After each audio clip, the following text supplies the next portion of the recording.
ஒரு விசை என்னுடைய தகப்பனார் ஒரு லோன் ஒன்று எடுத்திருந்தார் அப்படின்னு சொன்னால் இந்த விவசாயத்திற்காக ஒரு லோனு எடுத்திருந்தாங்க. அப்போ அந்த வருஷம் விவசாயத்தில் பார்த்தீங்க அப்படின்னா அவங்க வாழை தான் நிறைய நட்டிருந்தாங்க. நிறைய அந்த காற்று அதிகமாக இருந்ததுனால எல்லா வாழைகளும் சேதமானது. அப்போ அவங்க அந்த கடைசி நேரத்தில் இந்த எதிர்பார்த்திருந்த பணம் அவங்களுக்கு கிடைக்காம ரொம்ப நஷ்டமாயிருச்சு. அப்போ அந்த லோனையும் அவங்களால கட்ட முடியல. அப்போ ஒரு நாள் என்னிடத்துல அவங்க ஜெபிக்க சொல்றாங்க, இந்த மாதிரி ஆயிருச்சுப்பா, என்ன பண்றேன்னு தெரியல அப்படி. அப்ப நான் உடனே சொன்னேன், நீங்க கவலைப்பட வேண்டாம், ஆண்டவர் நினைச்சாருன்னா ஒரே காரியத்தை ஆசீர்வதிச்சு அந்த கடனை முடிச்சிருவாரு அப்படின்னு. உடனே எங்க தகப்பனார் என்ன சொன்னாங்கன்னா, அடியே வானமே இடிஞ்சு விழுந்தாலும் முடியாதுப்பா, அந்த காரியம் எல்லாம் நடக்காது. ஒரே டியூல எப்படி நம்ம கட்ட முடியும்? ஒரே பணத்தை கொண்டு நம்ம எப்படி செட்டில் பண்ணுவோம்? அதெல்லாம் நடக்காது. இல்ல ஆண்டவர் செய்வார் அப்படின்னு. நீங்க நம்ப மாட்டீங்க, ஒரு பெரிய அதிசயம் நடந்துருச்சு. அந்த டைம்ல அந்த கருணாநிதி ஆட்சிக்கு வந்த காலம். அவர் அந்த சீட்ல உட்கார்ந்த உடனே ஃபர்ஸ்ட் அவர் எதுக்கு சைன் பண்ணார் அப்படின்னா, விவசாயிகள் வாங்கின கடனை 100% தள்ளுபடி பண்றேன்னாரு. அதுல எங்க ஊர்ல ஃபர்ஸ்ட் தள்ளுபடி ஆனது எங்களுடைய அந்த விவசாய கடன் தள்ளுபடி ஆயிடுச்சு. அப்ப எங்க அப்பாட்ட சொன்னேன், பாத்தீங்களாப்பா, ஒரே டியூல நீங்க கொடுக்க முடியாதுன்றீங்க, என் ஆண்டவர் ஒரே டியூல அடைச்சு முடிச்சிட்டார்ல அதை அப்படின்னு. அப்போ நான் நம்புகிறேன், சில காரியங்கள் நீங்க மனசுல நினைக்கலாம், ஐயோ இந்த மனுஷனால முடியலன்னா எந்த மனுஷனாலும் இன்னும் முடியாது அப்படின்னு நீங்க நினைக்கலாம். நான் பிடிச்சதே ரொம்ப பெரிய ஆளை நான் பிடிச்சேன், அவரே நோ சொல்லிட்டாரு.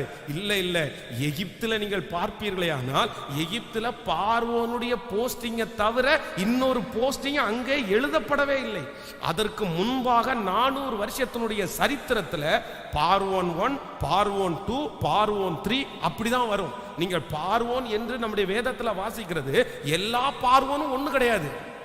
நம்ம ஒரே பார்வோன் நினைச்சிட்டு இருக்கிறோம். இல்ல அதுல 1, 2, 3 அப்படின்னு இருக்கும். அந்த பார்வோன்ற பேரை கூட அவங்க மாத்த மாட்டாங்க. அந்த பார்வோனுடைய அடுத்த அந்த சட்டத்துல, அந்த ராஜாங்கத்துல உட்கார்றவங்களுக்கு பார்வோன் என்கிற பேர் தான் நீடிக்குமே தவிர அவங்களுடைய பேர் நீடிக்காது. அப்போ 400 வருஷமாய் பார்வோன் என்கிற அந்த சீட்டை தவிர வேற எந்த சீட்டும் அங்க கொடுக்கப்படவில்லை. வேற யாருக்கும் அந்த அதிகாரம் கொடுக்கப்படவில்லை.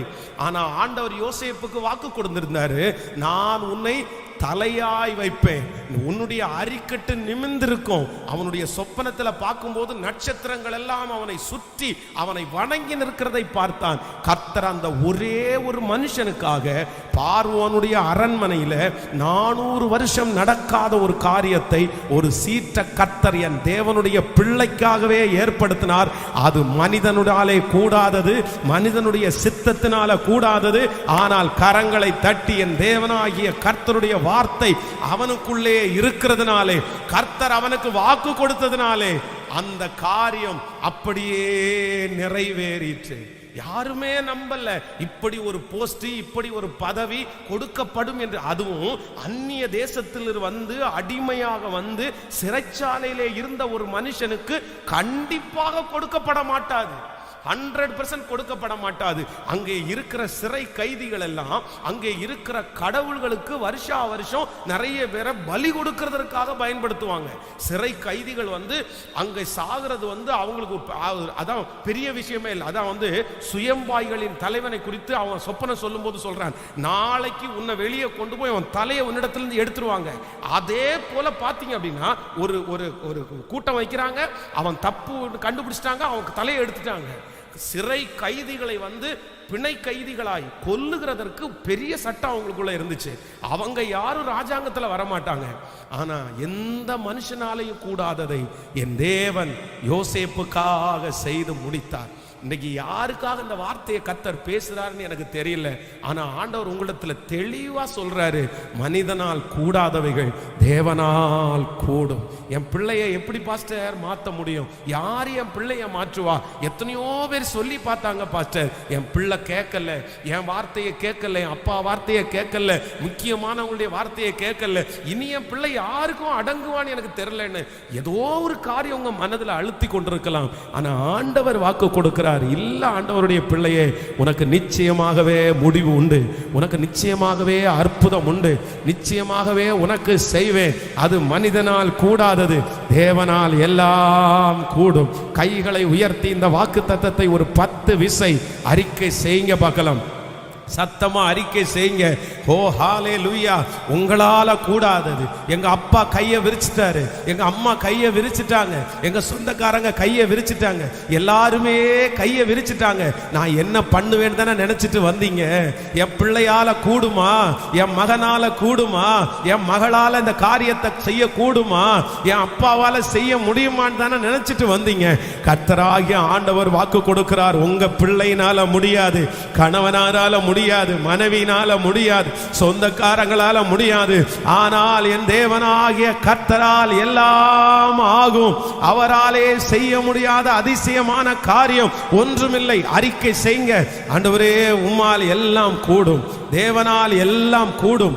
சொல்லுங்க ஹalleluya. மனிதனால் கூடாதவைகள் தேவனால் எல்லாம் கூடும். ஆமென். கூடுமே, எல்லாம் கூடுமே, உம்மாலே எல்லாம் கூடும். கூடாதது ஒன்றுமில்ல, உம்மால் கூடாதது ஒன்றுமில்ல. பாடுவோம். கூடுமே, எல்லாம் கூடுமே, உம்மாலே எல்லாம் கூடும். கூடாதது ஒன்றுமில்ல, உம்மால் கூடாதது ஒன்றுமில்ல. கூடுமே, எல்லாம் கூடுமே, உம்மாலே எல்லாம் கூடும். கூடாதது ஒன்றுமில்ல, உம்மால் கூடாதது ஒன்றுமில்ல. ஹalleluya. அப்போ மனிதனால் கூடாத எல்லா காரியமும் என் தேவனால் கூடும். நீங்க எல்லாரும் இந்த வார்த்தையை நம்பி போய் நில்லுங்க. கர்த்தர் யாரை கொண்டாகிலும் எப்படியும் கர்த்தர் செய்து முடிக்க வல்லவரா இருக்கிறார். ஹல்லேலூயா. மனுஷனை பொறுத்த வரைக்கும் நான் நம்புறேன், இருளை வெளிச்சமாக்குறதற்கு மனுஷனால முடியும், வெளிச்சத்தை இருளாக்குறதற்கும் மனுஷனால முடியும். ஆனா இருளிலிருந்து வெளிச்சத்தை உருவாக்குறதற்கு கர்த்தரால மட்டும்தான் முடியும். ஆமென் சொல்றீங்களா? நம்முடைய ஆண்டவர் மனுஷன் அல்ல, அவர்தான் மனுஷனை படைத்தவர். அதனால சில மனிதர்கள், சில ஆண்டவருடைய பிள்ளைங்க மனுஷங்க கை விரிச்ச உடனே, இல்லைன்னா பெரிய அதிகாரத்தில் இருக்கிற யாராவது ஒருத்தர் அப்படியே கை விரிச்ச உடனே அவ்வளோதான் இனி நடக்காதுன்ற ஒரு முடிவுக்கு வந்துடுறோம். அப்படியெல்லாம் கிடையவே கிடையாது. தெய்வம் தெய்வம் தான், அது நம்ம ஆராதிக்கிற தெய்வம் தெய்வம் தான். ஆமென் சொல்லுங்கள். இந்த வசனத்தை நான் தியானிக்கும் போது ஒரு 3 காரியத்தை நான் கற்றுக்கொண்டேன். அந்த 3 காரியத்தையும் நம்ம வாசிக்க போகிறோம். வாசிக்கலாமே? வாசிக்கலாம்.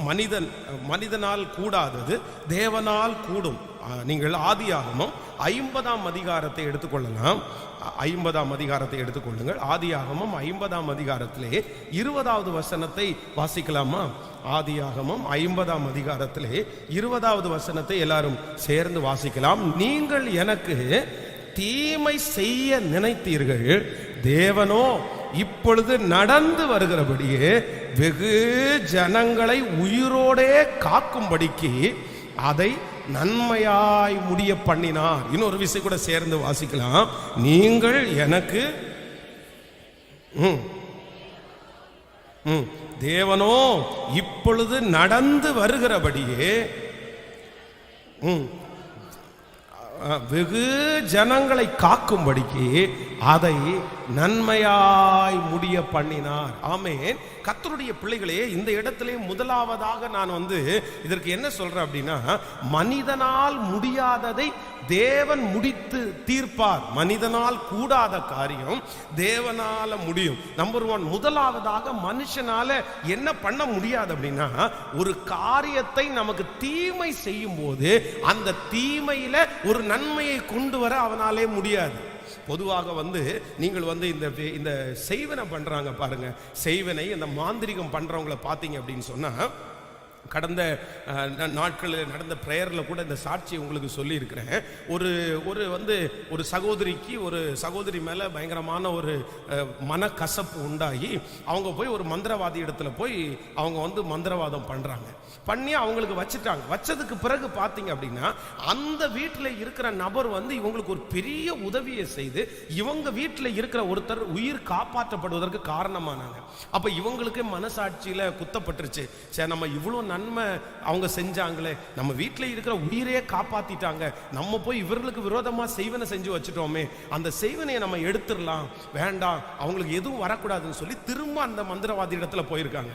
அப்போ அந்த மந்திரவாதி இடத்துல போகும்போது நடந்த சம்பவம், அந்த மந்திரவாதி என்ன சொல்லியிருக்காருன்னா, அம்மா எங்களால ஒருத்தனை கெடுக்கிறதற்கு வைக்கதான் முடியுமே தவிர திரும்பி என்ன பண்ண முடியாது, எங்களால எடுக்க முடியாது, வைக்க மட்டும்தான் எங்களால முடியும், எடுக்க முடியாது. அப்ப இதுக்கு வழியே இல்லையா, இதுக்கு என்ன வழி அப்படின்னு கேட்கும்போது அந்த மந்திரவாதி சொல்லியிருக்கிறாங்க, நல்ல பெந்தேகோஸ்தே திருச்சபைக்கு போ, அங்க ஜெபம் பண்ணுவாங்க, அந்த ஜெபத்தின் மூலமாக கண்டிப்பாக அந்த மந்திரவாதம் பலனற்று போகும் அப்படின்னு இருக்கிறாங்க. மந்திரவாதியினுடைய சாட்சி, அதனால அந்த குடும்பமே ரட்சிக்கப்பட்டார்கள். அப்போ நான் நம்புறேன், உலகத்திலே இருக்கிற மனிதர்களால தீமை செய்வதற்காக ஒரு காரியத்தை ஆரம்பிச்சிட்டாங்கன்னா அதுல தீமையை மட்டும்தான் அவங்களால செய்ய முடியும். ஆனால் ஆண்டவர் அப்படி அல்ல, மனிதர்கள் உங்களுக்கு தீமை செய்ய நினைக்கிறதிலிருந்து கர்த்தர் அதை நன்மையாய் முடிய பண்ணுவார். அதிலிருந்து கர்த்தர் ஒரு நன்மையை கொண்டு வருவதற்கு நம்ம ஆண்டவராலே முடியும். அவர்களுடைய கண்கள் எல்லாம் தீமை நடக்கும் என்று தான் பார்த்து கொண்டிருக்கும். ஐயோ தீமையை நம்ம விதைச்சிட்டோம், இதனால தீமை தான் வரப்போகுது, இதனால அழிவு வரப்போகுது, இதனால பேர் கெட்டு போக போகுது, இதனால எல்லா ஆசீர்வாதங்களும் குறைந்து போகிறது. அவர்கள் அதற்காக தான் செய்தார்கள், அவர்களால அதிலிருந்து அதை மாற்றவே முடியாது. ஆனால் என் தேவனாகிய கர்த்தர் அப்படிப்பட்டவர் அல்ல. அவங்க எந்த காரியத்தை தீமைக்கு என்று விதைத்தார்களோ அதிலிருந்து ஒரு நன்மையை என் தேவன் முளைய பண்ணுவதற்கு என் தேவன் வல்லவராய் இருக்கிறார். யோசேப்புக்கு விரோதமாய் அவர்கள் தீமை செய்ய நினைத்தார்கள், கர்த்தரோ அதை நன்மையாய் முடிய பண்ணினார். ஆமேன் சொல்லுங்கள். இன்றைக்கு இந்த ஜெபத்தை கேட்கிற ஆண்டவருடைய பிள்ளைகளே, நான் உங்களுக்கு தீர்க்க தரிசனமான வார்த்தையை சொல்லுகிறேன். உங்களுடைய வாழ்க்கையிலே ஒருவேளை யாரோ ஒருவர் தீமைக்காக சில காரியத்தை செய்திருக்கலாம், அது தீமையா நடக்க போகுது, இவ்வளோ பெரிய தீமை நீ எனக்கு செஞ்சிட்டே அப்படின்னு உங்களுடைய மனது ஒருவேளை அவர்கள் மேல் வருத்தம் கொண்டிருக்கலாம்.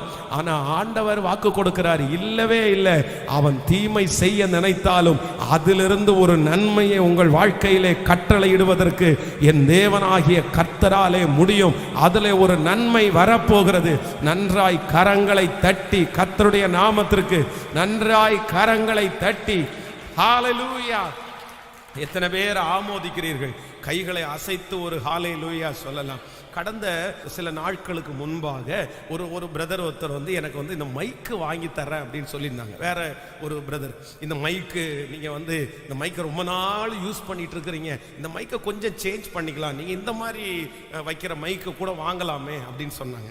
அப்போ நான் சொன்னேன், அந்த மைக்கு ரொம்ப காஸ்ட்லி ஆகும், அது இப்போ உங்களால் வாங்கி தர முடியாது, சரி ஒருவேளை கர்த்தருக்கு சித்தமான ஒரு 2-3 பேர் சேர்ந்து வேணா நம்ம அதை வாங்கலாம் அப்படின்னு சொன்னோம். அப்புறம் அது இன்னொருத்தவங்க கேட்கும்போது நான் சொன்னேன், அதை பத்திரமா வைக்கிற அளவுக்கு எங்களுக்கு இல்லை, கொஞ்சம் சர்ச்செல்லாம் புதுசாக கட்டிட்டோம்னா அதுக்கு தகுந்த மாதிரியான அது ரொம்ப காஸ்ட்லியான மைக்கை நம்ம பத்திரமா வைக்கணும் அப்படின்னு. அப்போ நான் அவர்கிட்ட கேட்டேன், பிரதர் இந்த மைக்கை வாங்கி கொடுக்கணும்னு உங்களுக்கு எப்படி தோணிடுச்சு அப்படின்னு கேட்டேன்.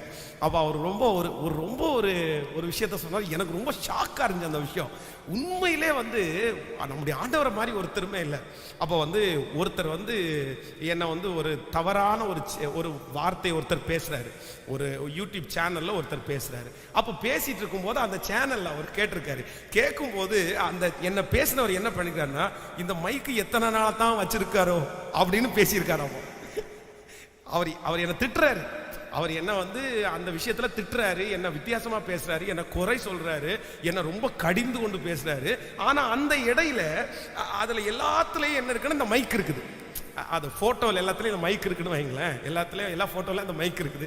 உடனே அவர் சொல்றாரு, பாருங்க இந்த மைக் எல்லா போட்டோவிலையும் வருது அப்படின்றத சொல்லியிருப்பார் போல தெரியுது. இவர் கேட்ட உடனே, ஐயோ பாஸ்ட் இத்தனை வருஷமா இந்த மைக்கை வச்சிருக்கிறாரா, நம்ம அந்த மைக்கை மாத்தி கொடுத்தா என்ன அப்படின்னு. எவ்வளோ நல்லவர் இல்ல நம்ம ஆண்டவர். அந்த வார்த்தையை சொன்ன உடனே என்ன அறியாமலே அழுக வந்துருச்சுங்க. ஆண்டவர் அவங்க எதுக்கு சொல்றாங்கன்னா, என்னை குறித்து குறையாக, என்னை தவறாக எல்லாரும் புரிந்து கொள்ளணும்னு சொல்லி அவர் ரொம்ப ரொம்ப ஒரு ஆக்ரோஷமா, ரொம்ப கஷ்டப்படுத்துறது மாதிரி வார்த்தைகளால அப்படியே திட்டுறாரு. ஆனா கர்த்தர் அதை பார்த்துட்டு இருக்கிற ஒரு ஆளு நமக்கு நன்மையாய் முடிய பண்ணுறாரு. ஆண்டவர் மாதிரி நல்லவர் ஒருவரும் இல்லை. அப்ப நான் என்ன நம்புறேன் அப்படின்னா, யாரும் உங்களுக்கு தீமைக்காக செய்ய நினைச்சாலும் நீங்க ஆண்டவரோட நெருக்கமா மட்டும் வாழுங்க. அதை கர்த்தர் உங்களுக்கு நன்மையாய் மாற பண்ணுவதற்கு கர்த்தர் வல்லவராய் இருக்கிறார். சத்ரு உங்களுக்கு தீமை செய்ய நினைத்ததை கர்த்தர் அதை நன்மையாய் மாற பண்ணுவார். கர்த்தர் அதை நன்மையாய் மாற பண்ணுவார். நீங்கள் வேதத்துல பிசாசானவன் ரோம அரசருடைய கையில ஆண்டவரை கொல்லுவதற்காக சிலுவையை கொண்டு வரணும்னு பெரிய முயற்சி எடுத்து அவன் சிலுவையில அடிக்க வைக்கிறான் பாருங்களேன். அவன் என்ன சத்துருடைய எண்ணம் என்ன அப்படின்னா, ஆண்டவராகிய இயேசு கிறிஸ்து இதுவரைக்கும் அவமானத்தை அவர் வாங்கல, ஆனால் அவமான சின்னமாய் அவரை மாற்றணும்னு முயற்சி எடுக்கிறான். அவர் சிலுவையில தொங்கப்பட்டாதான் அவர் சபிக்கப்பட்டவர், அவர் அவமானத்தின் சின்னம் அப்படின்னு அவன் முடிவு பண்ணிட்டான். அவ்வளவுதான், மரிச்சிட்டாரு. மரிச்ச இயேசு இனி உயிரோடு எழும்ப மாட்டாரு. நான் நம்புறேன், அன்றைக்கு சிலுவையில அறைந்து ஏலி ஏலி லாமா சபக்தானி, என் தேவனே என் தேவனே ஏன் என்னை கைவிட்டீர் என்று கர்த்தர் ஆவியை ஒப்பு கொடுக்கும் போது யாருக்கு சந்தோஷம் இருந்தோ இல்லையோ, பிசாசுக்கு என்னவா இருந்திருக்கும் அப்படின்னா பெரிய மகிழ்ச்சி. அவ்வளவுதான், இயேசு போயிட்டாரு, முடிஞ்சிருச்சு, இனி என்ன இருக்கு அப்படின்னு. ஆனா நான் நம்புறேன், அவன் தீமை என்று நினைத்தான். ஆனால் இன்று வரையும் லட்சக்கணக்கான கோடிக்கணக்கான ஜனங்களை சந்திக்கிறதற்கு அந்த கல்வாரி சிலுவையும் ஆண்டவருடைய இரத்தமும் ஆண்டவருடைய உயிர்த்தெழுதலும் இன்றும் பேசுகிறது, இன்றும் மனிதனை உருவாக்குறது, இன்றும் மனிதனை தட்டி எழுப்புகிறது. அப்படியானால் சத்துரு உனக்கு விரோதமாய் கொண்டு வந்திருக்கிற தீமையை நன்மையாய் முடிய பண்ணுவது எவ்வளவு நிச்சயம். மனிதர்கள் உனக்கு விரோதமாய் வைத்திருக்கிற தீமையை நன்மையாய் முடிய பண்ணுவது கர்த்தருக்கு எவ்வளவு நன்றாய் கரங்களை தட்டி yes praise Praise, hallelujah, hallelujah. என்னுடைய நம்பிக்கையும் என்னுடைய மீட்புமான கர்த்தர். hallelujah. சோ இது ஆண்டவரால ஒண்ணு முடியும். என்ன முடியும் அப்படின்னா, மனிதர்கள் தீமை செய்வதை நமக்கு நன்மையாய் மாற பண்ணுவதற்கு கர்த்தரால முடியும். கையை உயர்த்தி ஜெபம் பண்ண ஆரம்பிக்கலாமா? இயேசுவே, இந்த வார்த்தையை நான் விசுவாசிக்கிறேன். சொல்லுங்க, இயேசுவே விசுவாசிக்கிறேன். தகப்பனே, மனிதர்கள் எனக்கு தீமையாய் செய்ய நினைத்ததை நன்மையாய் முடிய பண்ணுகிற கர்த்தர். சொல்லுங்க, நன்மையாய் முடிய பண்ணுகிற கர்த்தர், நன்மையாய் முடிய பண்ணுகிற கர்த்தர். எல்லாரும் இருதயத்தின் ஆழத்தில் இருந்து ஸ்தோத்திரம்பா, ஸ்தோத்திரம்பா, நாங்கள் நம்புகிறோம். அவர்களோ எனக்கு தீமை செய்ய நினைத்தார்கள், கர்த்தரோ இன்று நடந்து வருகிறபடியே அதை நன்மையாய் முடிய பண்ணினார், நன்மையாய் முடிய பண்ணினார். என் தேவனாகிய கர்த்தர் தீமைகளையும் நன்மையாய் முடிய பண்ணுகிறவர். ஆமென். தீமைகளை நன்மையாக மாற்றினீ, துன்பங்களை இன்பமாக மாற்றினீ. தீமைகளை நன்மையாக மாற்றினீ, துன்பங்களை இன்பமாக மாற்றினீ. நன்றி நன்றி, எல்லா நன்மைக்கு நன்றி. நன்றி நன்றி, எல்லா நன்மைக்கு நன்றி. நடந்ததெல்லாம் நன்மைக்கு நன்மைக்கு நன்றி சொல்லி மகிழ்வேன். இன்றைக்கு நடப்பதெல்லாம் நன்மைக்கு நன்மைக்கு நன்றி சொல்லி மகிழ்வேன். இன்றைக்கு உள்ளான மனிதனை புதிதாக்கி உடைத்து உருமாற்றி நடத்துகிறீ. உள்ளார்ந்த மனிதனை புதிதாக்கி உடைத்து உருமாற்றி நடத்துகிறீ. நன்றி நன்றி, எல்லா நன்மைக்கே நன்றி. நன்றி நன்றி, எல்லா நன்மைக்கே நன்றி. நடந்ததெல்லாம் நன்மைக்கு நன்மைக்கு, நன்றி சொல்லி மகிழ்வே இன்றைக்கே. நடப்பதெல்லாம் நன்மைக்கு நன்மைக்கு, இன்றைக்கே. ஹல்லேலூயா. நம்பர் 2, இரண்டாவதாக மனிதனால் கூடாத ஒரு காரியம். உபாகமம் 23வது அதிகாரத்தை எடுத்துக்கொள்ளலாம். உபாகமம் 23ஆம் அதிகாரத்திலே 5வது வசனத்தை வாசிக்கலாமா?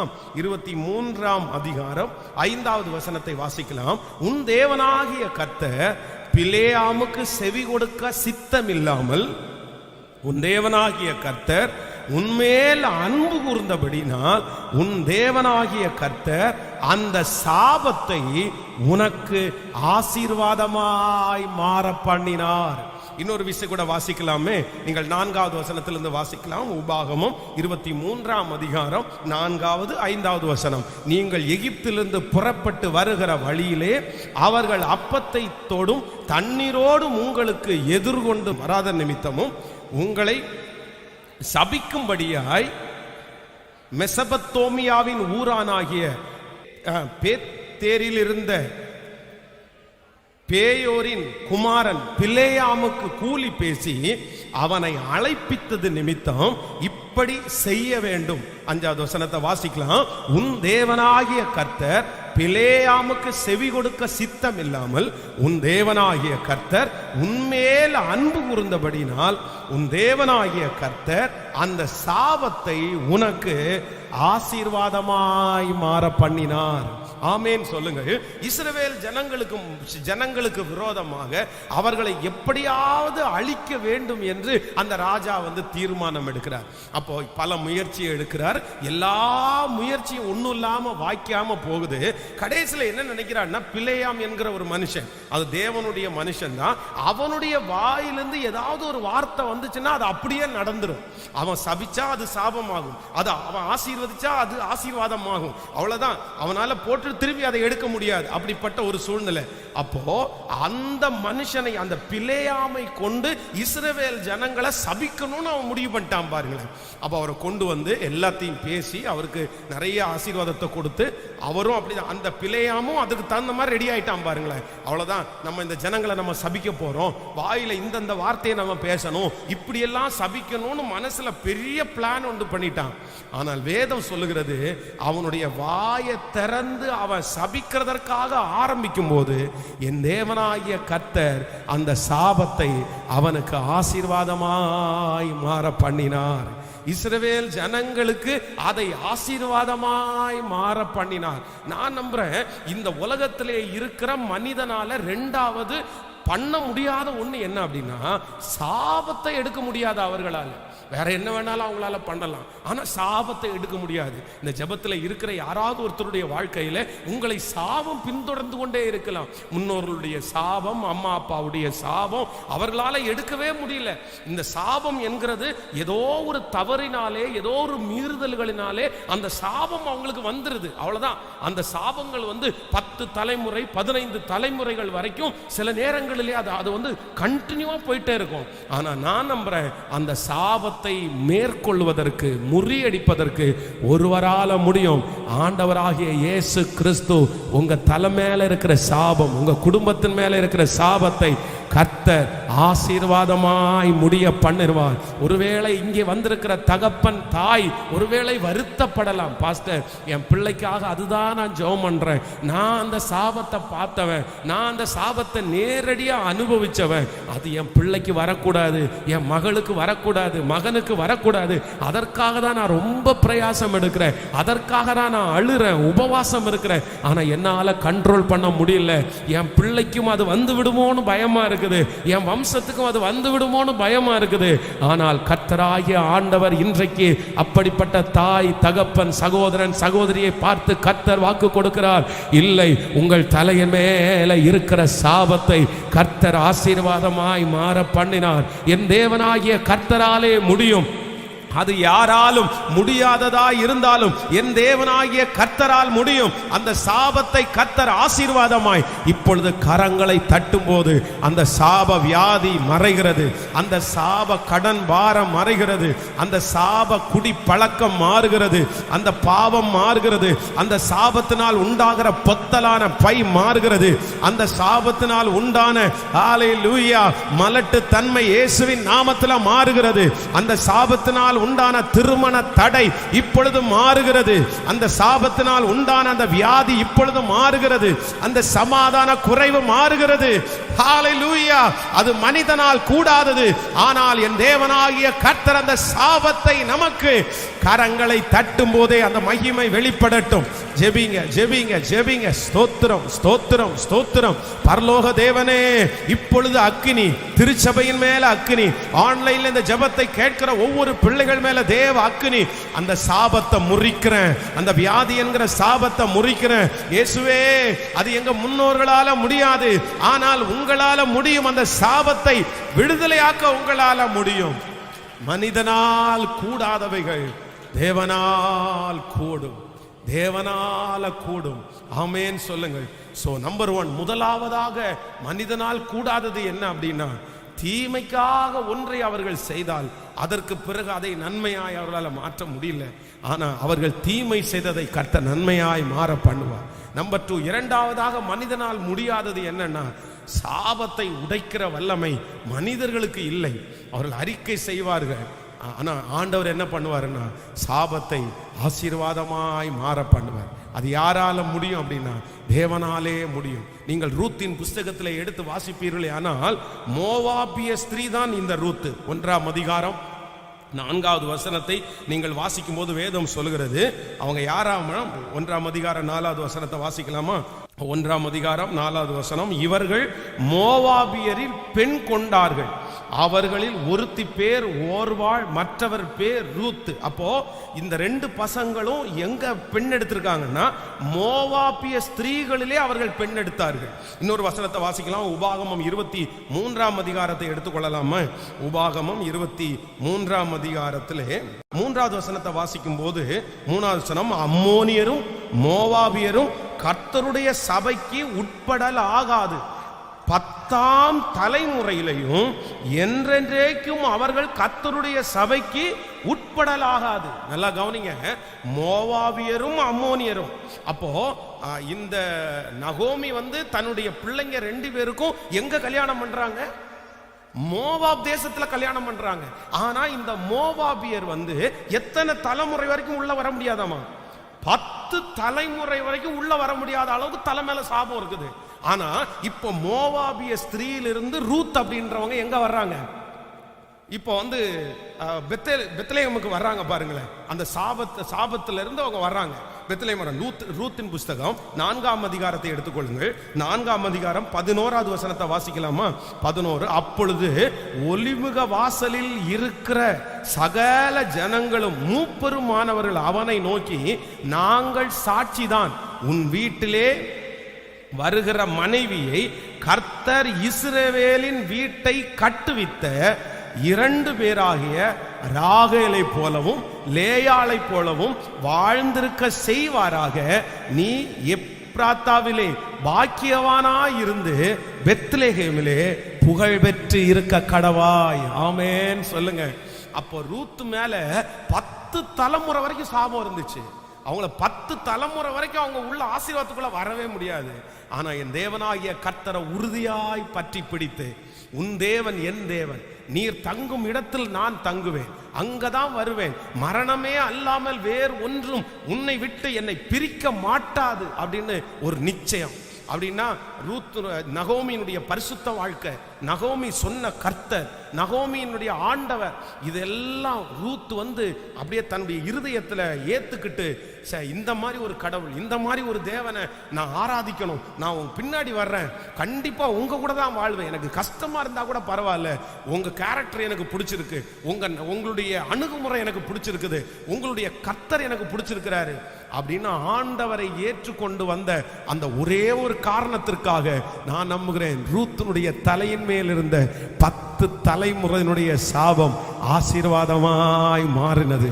நான் நம்புறேன், அந்நிய நுகத்திலிருந்து வெளியே வந்த ஆண்டவருடைய பிள்ளையே, கர்த்தர் உன்னை வேறு விரித்து கொண்டு வந்திருக்கிறார், மாற்றி கொண்டு வந்திருக்கிறார். அந்த சாப கட்டிலிருந்து நீங்களும் உங்கள் குடும்பமும் விடுதலை ஆகிவிட்டீர்கள். கர்த்தர் அந்த ரூத்தை போல உங்களை கொண்டு வந்து கர்த்தரை ஏற்றுக்கொண்டதனுடைய காரணமாக இனி அந்த சாபம் உங்களுடைய குடும்பத்தையோ பிள்ளைகளையோ தலைமுறையோ அணுகவே முடியாது.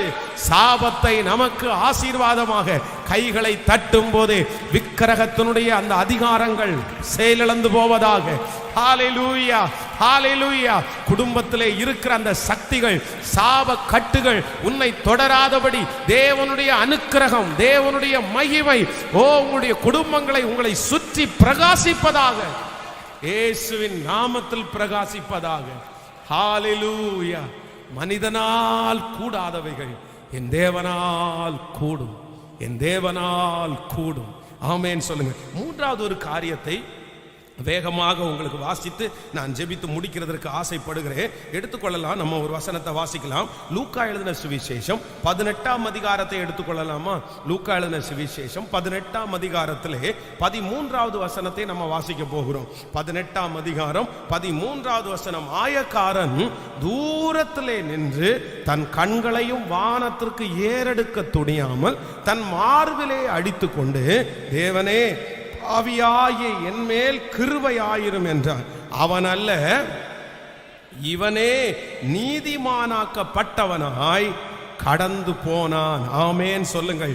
நம்பர் 3, மூன்றாவதாக மனிதனால் முடியாதது என்னன்னா, ஒரு மனுஷனுடைய பாவத்துக்காக மன்னிப்பை கொடுத்து அவனுக்கு பரலோக ராஜ்யத்தை வாங்கி தர முடியாது.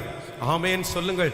ஒரு மனுஷனுடைய பாவத்திற்காக நம்ம ஜெபிக்கலாம், ஒரு மனுஷனுடைய பாவத்திற்காக ஆண்டவருடைய சமூகத்தில் இரக்கத்திற்காக கெஞ்சலாம். ஆனால் எந்த மனுஷனையும் பிரகாசிப்பிக்கிற ஒளி, அது மெய்யான ஒளி, அது கர்த்தர் மட்டும்தான். உலகத்தில் இருக்கிற மனிதர்கள் தங்களுடைய பாவத்தை விமோச்சனத்திற்காக என்னென்னமோ பண்றாங்க. ஏழைகளுக்கு சாப்பாடு கொடுக்கறாங்க, பிள்ளைகளுக்கு நோட்டு புக் வாங்கி கொடுக்கறாங்க, வியாதி உள்ளவர்களுக்காக அவங்க ஏதாவது கிளினிக் வச்சு நடத்துறாங்க. இப்படி தங்களுடைய பாவத்துக்கு விமோச்சனம் கிடைப்பதற்காக காலில் செருப்பு இல்லாம நடக்கிறாங்க. இன்னும் தங்களுடைய சரீரத்தை காயப்படுத்துறாங்க. ஆனா நான் நம்புறேன், எதனாலையும் பாவத்திற்கு மன்னிப்பு இல்லவே இல்லை. ஒரு பாவியை யாரால் ரட்சிக்க முடியுமானால் எந்த மனிதனாலும் முடியாது.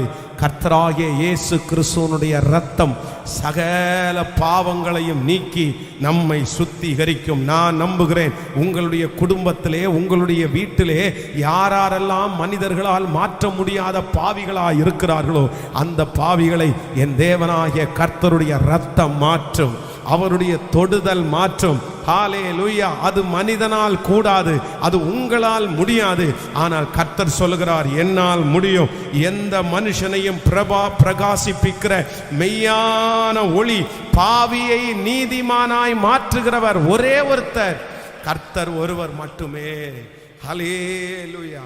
நம்மை மாற்றுவதற்கு அவரால் முடியும். அதனால எந்த மனுஷனிடத்திலையும் பாவ விமோச்சனத்திற்காக நம்ம போய் நிற்க முடியாது. எந்த மனுஷனும் உங்களுடைய பாவத்தை மன்னித்து பரலோகத்தை வாங்கி தர முடியாது. சில வேளைகளிலே மனிதர்களிடத்தில் போய் சிலர் முழங்கால் படியிட்டு தங்களுடைய பிரச்சனை, தங்களுடைய பாவத்தெல்லாம் அப்படியே சொல்லுவாங்க. நான் சொல்றேன், ஏதாவது ஒரு கவுன்சிலிங்காக உங்களுடைய சில காரியங்களை சொல்லி ஒரு கவுன்சிலிங் பெற்றுக்கொள்ளுகிறது தவறல்ல. ஆனா இந்த மனுஷனிடத்துல என் பாவத்தை எல்லாம் சொன்னா அவ்வளவுதான், என் பாவெல்லாம் மன்னிக்கப்படும், என் பாவெல்லாம் மறைஞ்சிரும், நான் அவ்வளவுதான் நீதிமானாக்கப்படுவேன்னு தயவு செய்து நீங்க நினைக்க வேண்டாம். எந்த மனிதனாலும் உங்களையும் என்னையும் நீதிமானாக்க முடியாது. கர்த்தர் ஒருவரால மட்டும்தான் மனுஷனை நீதிமான்களாக்க முடியும். அதனால உங்களுடைய பாவங்களை மனிதனிடத்திலே அல்ல, கர்த்தரிடத்திலேயே கொண்டு வாருங்கள். ஆமென் சொல்லுங்கள் பார்க்கலாம். மனிதனால் கூடாதவைகள் தேவனால் கூடும், மனிதனால் கூடாதவைகள் தேவனால் கூடும்.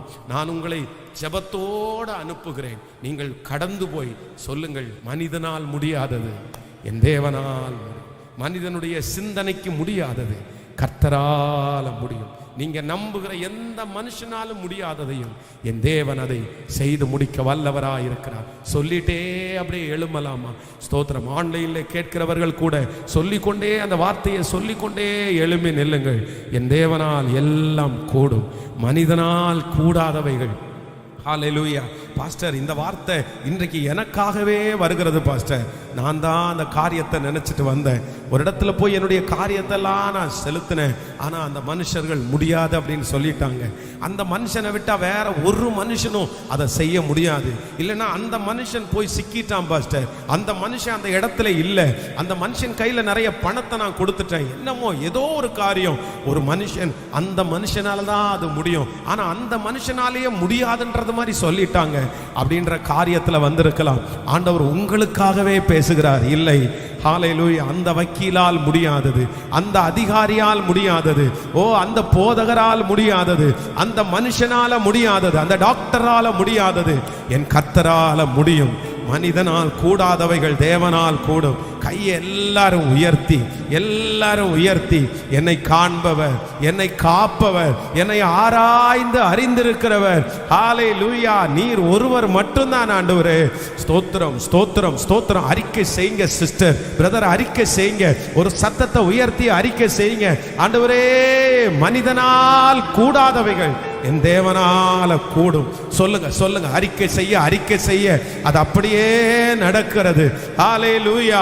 என்னிடத்திலே இருக்கிறது மனுஷ பலன், ஆனால் என் தேவனாகிய கர்த்தருடைய பலன் மிகவும் பெரியது, பெரியது, பெரியது, பெரியது, பெரியது.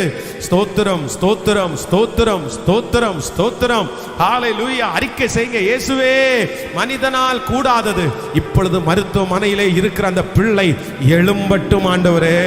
வியாதியா இருக்கிற அந்த பிள்ளை சரியாகட்டும் ஆண்டவரே.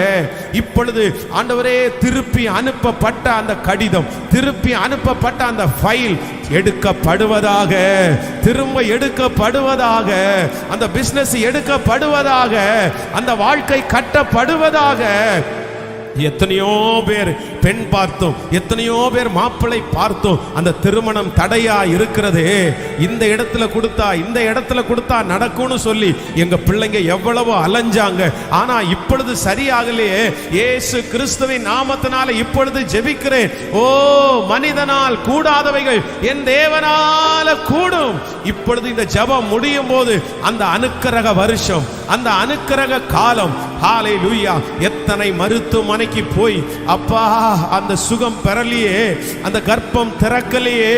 இயேசுவின் நாமத்தினால இப்பொழுது மனிதனால் கூடாதது, மனித ஞானத்தினால் கூடாதது என் தேவனால் கூடும். இப்ப இப்ப இப்ப அந்த சகோதரிக்கு அற்புதம் நடக்கட்டும், அந்த சகோதரனுக்கு அற்புதம் நடக்கட்டும், அந்த ஃபைல்ல கையெழுத்து வைக்கப்படட்டும். ஸ்தோத்திரம், ஸ்தோத்திரம். இயேசுவே, இப்பொழுது தேவனுடைய மகிமை